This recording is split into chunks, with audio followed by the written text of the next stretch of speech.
In Utah, we have what's called an Ag-Gag law, and what these laws do is they make it illegal for anyone to videotape or photograph inside an animal agriculture operation. So that could be journalists, that could be whistleblowers, that could be undercover investigators.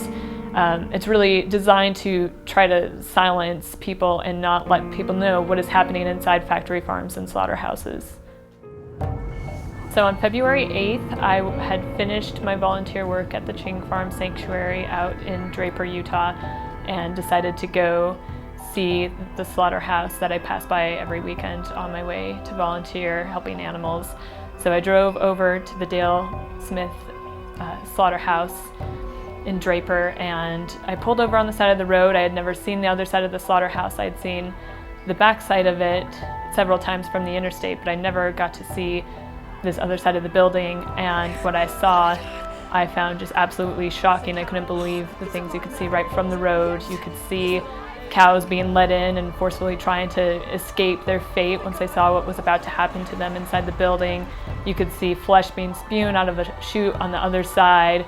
And I grabbed my camera when I got out of the car, and I was taking it all in, and I started to actually start filming when I saw like a tractor carrying a downed cow in the front end of the tractor, and I started filming, and I can tell that the cow was alive. His head was moving around but couldn't move its legs, and the front end loader moved it to a part of the property, and it disappeared behind a truck and then returned without it.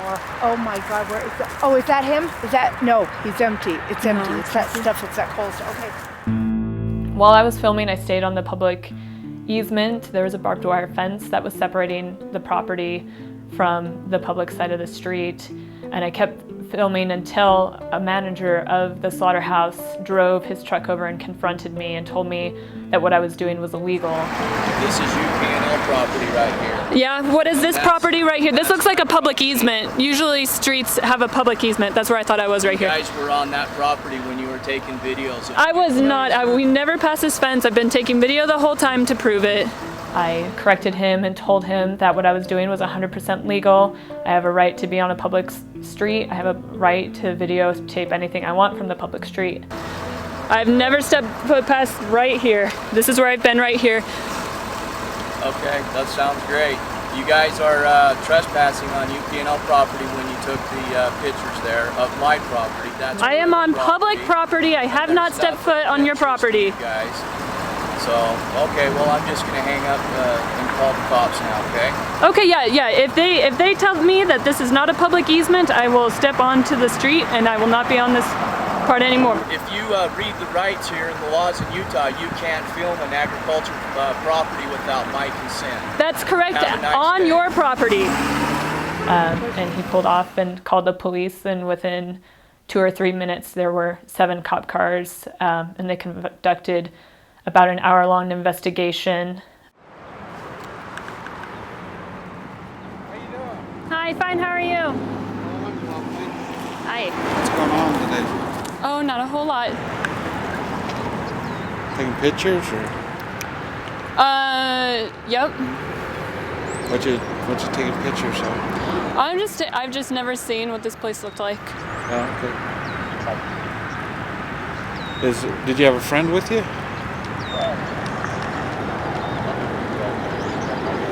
Am I correct that this is a public easement? Yeah. Okay.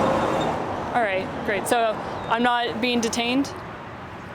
No, but I'm just talking to you. Yeah, well, if I'm not being detained, I don't want to answer any questions. Okay, do you have an ID on you? I don't. Okay.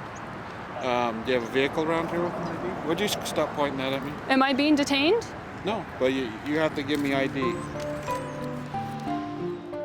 Determined that there was no evidence that the barbed wire fence had been damaged in any way.